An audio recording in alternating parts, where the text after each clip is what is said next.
Picture this. It's September 11th, 1985. A quiet 62-year-old man with graying hair and weathered hands walks into the offices of the U.S. Immigration and Naturalization Service in Burbank, California.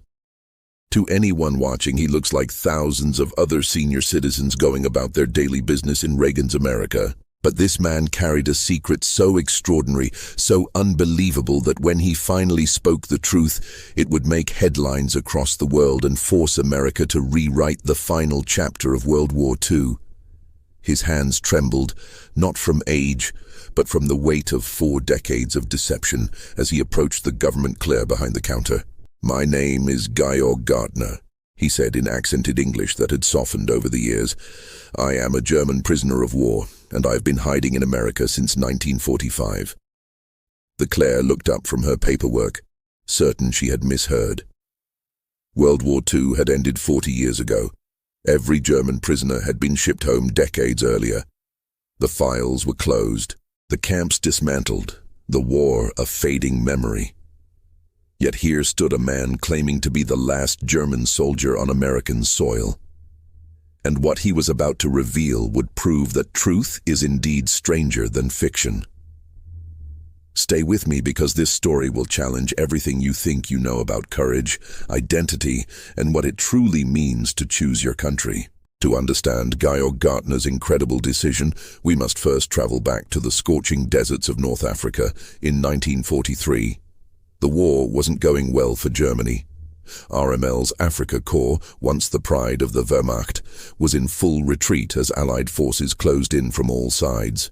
Georg Peter Gardner was just 21 years old, barely more than a boy, when he found himself trapped with his unit near Tunisia. Like so many young Germans of his generation, he'd been swept into war's machinery before. He was old enough to understand its true cost. The propaganda had promised glory and quick victory. Instead, he found himself thousands of miles from home, fighting a losing battle in a desert that felt like the surface of another planet. The end came suddenly. Allied artillery pounded German positions for hours before British and American forces overwhelmed what remained of their defenses. Gardner, wounded by shrapnel and separated from his unit, crawled behind a destroyed tank and waited for death.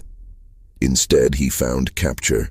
British soldiers, their uniforms dusty and faces grim with war's exhaustion, found him semi-conscious among the wreckage, but instead of the bullet he expected, they gave him water. Instead of brutal interrogation, they provided medical care for his wounds. It was Gardner's first glimpse of something that would shape the rest of his extraordinary life: the possibility that enemies could be human. Like thousands of other German prisoners, Gardner was loaded onto ships and transported across the Atlantic to America. The journey took weeks, sailing through U-boat-infested waters, past the very submarines that had once been commanded by his countrymen. The irony was not lost on him. America in 1943 was a fortress of democracy, its factories humming with wartime production, its citizens united behind a cause they believed was just. For Georg Gardner, sailing into New York Harbor and seeing the Statue of Liberty for the first time, it was like entering another world entirely.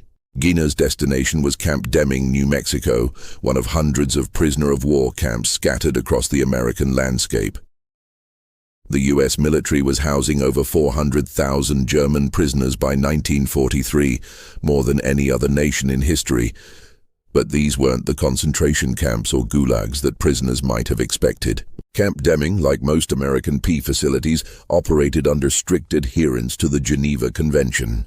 Prisoners received 3 meals a day, medical care, recreational activities, and work assignments that paid actual wages. For most of Gardner's fellow prisoners, the camp represented an unexpected reprieve from the brutality of war. They could play soccer, write letters home, even attend classes taught by American instructors. Some prisoners later said their time in American camps was the best period of their lives. But Georg Gardner was different. While his comrades settled into the rhythm of camp life, Gardner spent his time studying, not English or American history, but escape routes. He watched the guards, memorized their routines, and catalogued every weakness in the camp's security. The high desert of New Mexico stretched endlessly beyond the barbed wire. Most prisoners saw only emptiness and death in that landscape. Gner saw possibility. He began preparing with the methodical precision that had made German soldiers famous. He saved scraps of civilian clothing traded from work details outside the camp. He hoarded small amounts of money earned from the camp's work programs, $40 that would have to last indefinitely. Most importantly, he studied English with an intensity that surprised his fellow prisoners. "Why do you work so hard to learn their language?" one prisoner asked him. Gartner's answer was prophetic, "Because I may need to speak it for a very long time." By the summer of 1945, with the war clearly ending and repatriation looming, Gertner knew his time was running out. He had no desire to return to a Germany that lay in ruins, occupied by foreign armies. The Nazis, who had sent him to war as a teenager, held no claim on his loyalty. America, ironically, had treated him better as a prisoner than Germany had treated him as a citizen. The plan he devised was audacious in its simplicity and terrifying in its complexity. He would not just escape. He would disappear entirely, transforming himself from Georg Gartner, German prisoner, into someone new, someone American. September 10th, 1945. The war in Europe had been over for 4 months. Japan would surrender in just days. Most German prisoners were already being processed for repatriation, loaded onto ships that would carry them back to an uncertain future in occupied Germany. Georg knew his turn was coming soon. It was now or never. September 10th was a night like any other at Camp Deming. Guards conducted their routine patrols. Searchlights swept the compound and prisoners settled into their barracks for what most assumed would be just another night of captivity. But Gartner had been planning this moment for months. He had studied the guard rotations so thoroughly he could predict their movements to the minute. He knew exactly where the fence was weakest, where the shadows fell darkest, and when he would have the longest window of opportunity. At 2:17 a.m., when the guard post was between shifts and the searchlight was focused on the opposite side of the camp, Gartner put his plan into action.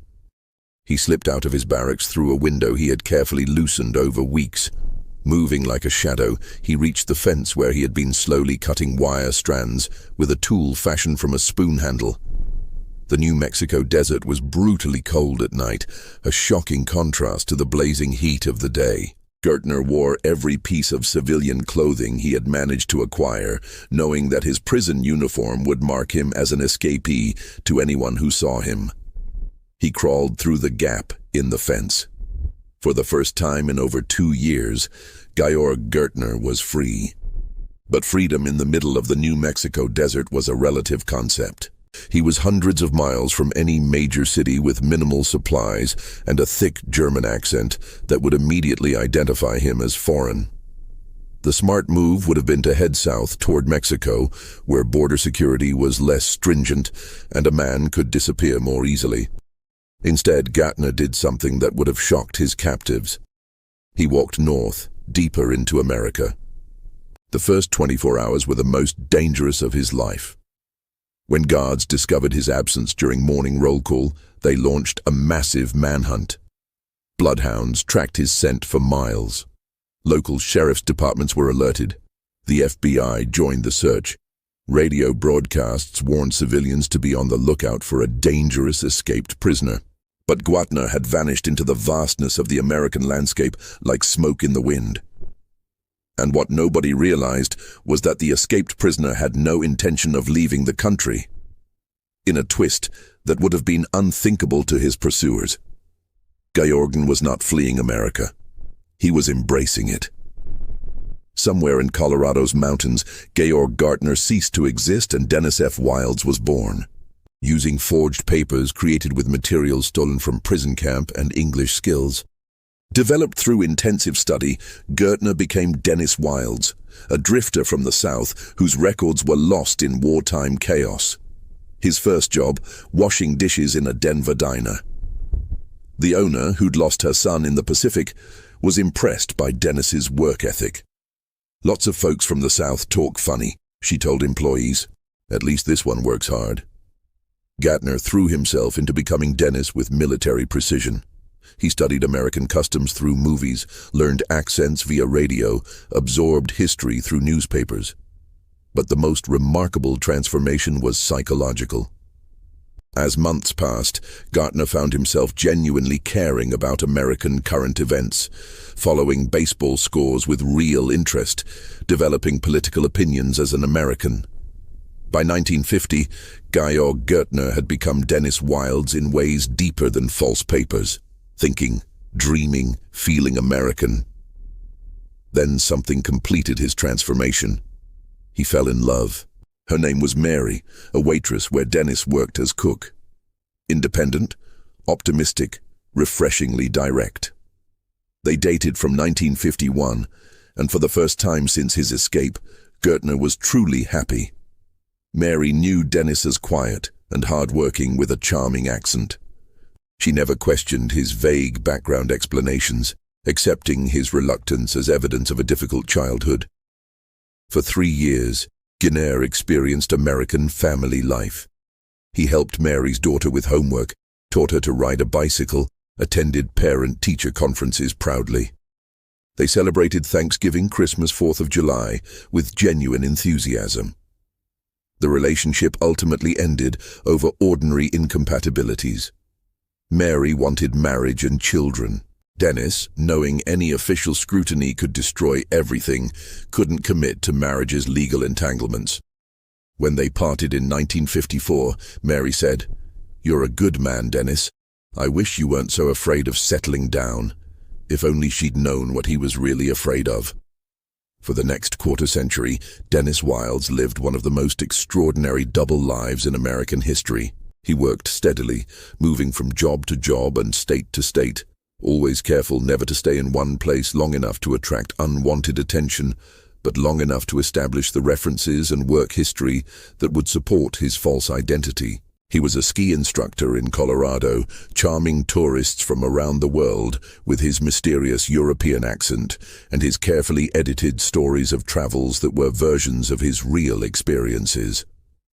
Wealthy visitors tipped him generously and invited him to parties in their mountain homes, never suspecting they were socializing with a fugitive from one of America's most intensive manhunts. He repaired televisions in California during the golden age of that industry, his precise German engineering training serving him well in the emerging world of electronics. Customers praised Dennis Wilds for his meticulous work and honest prices. Some became friends, inviting him to barbecues and family gatherings where he played the role of the friendly bachelor neighbor.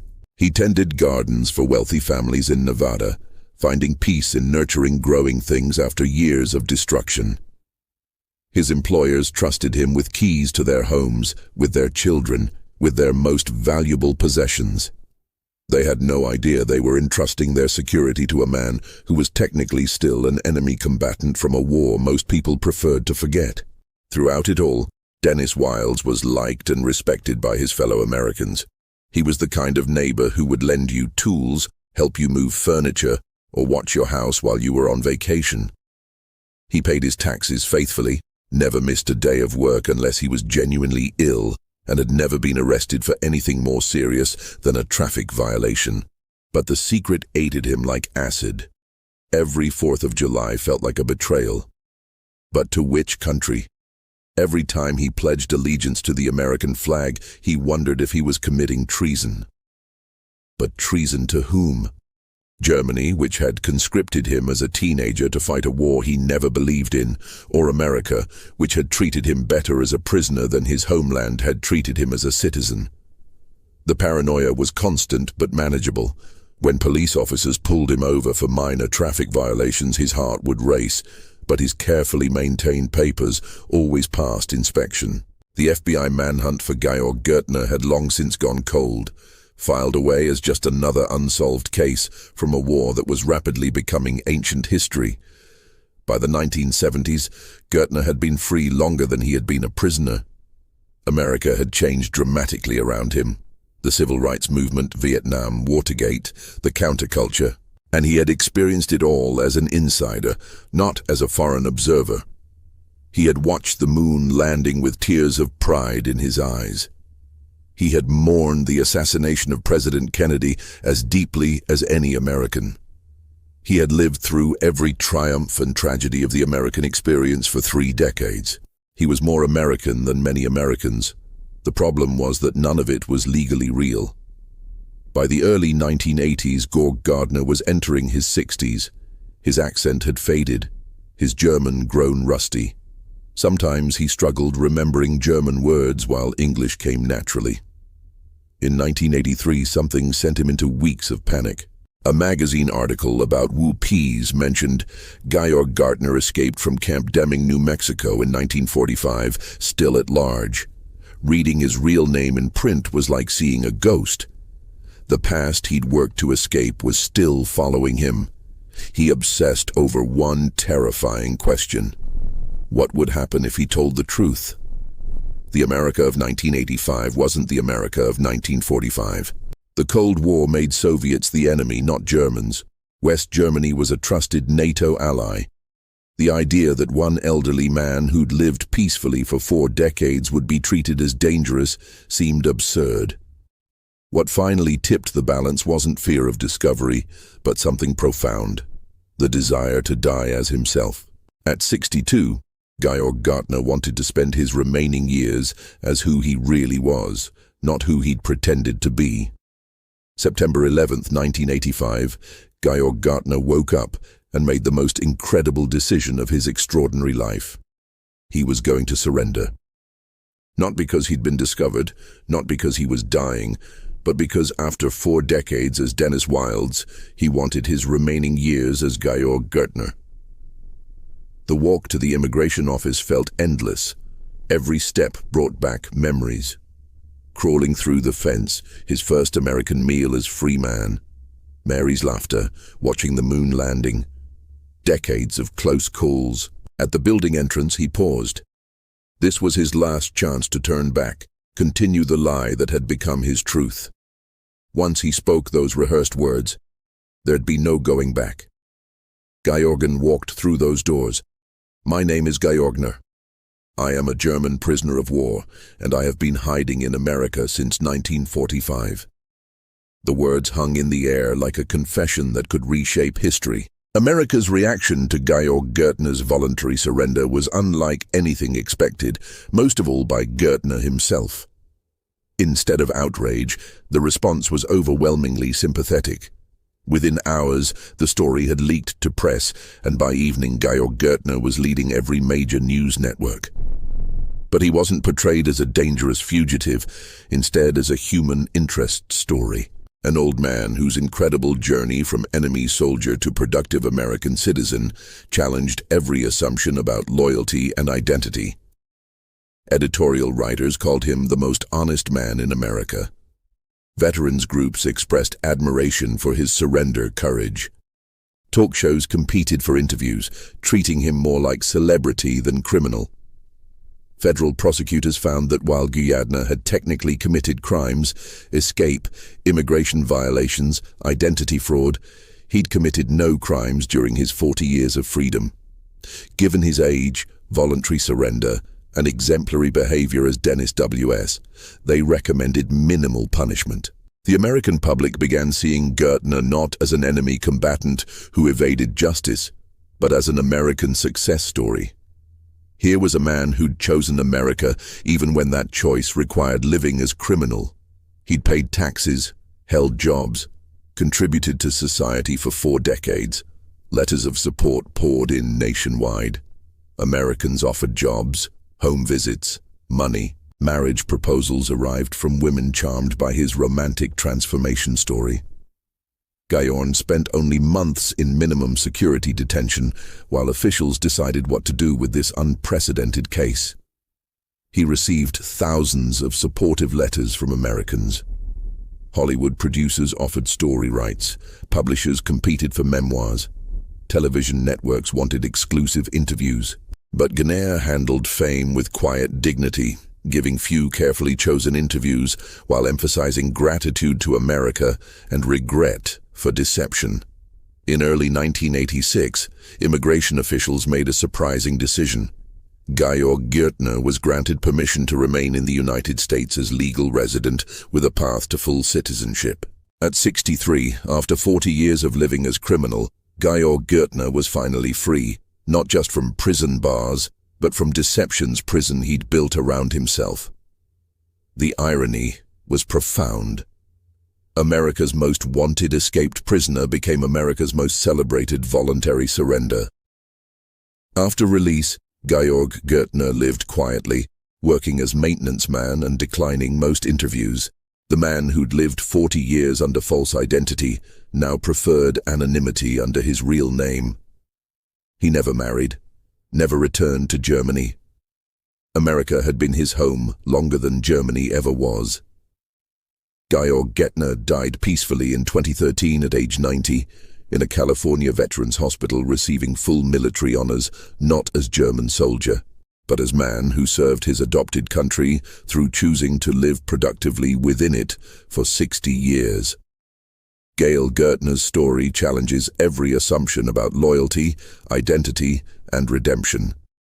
He was an enemy soldier who became more American than many Americans. A criminal whose only crime was wanting to be free. His voluntary surrender remains one of the most extraordinary acts of moral courage in American immigration history. He gave up guaranteed freedom to gain something more valuable, the right to live as his authentic self. Sometimes the most incredible thing a person can do is tell the truth, even when it takes 40 years to find the courage. And sometimes the truth really can set you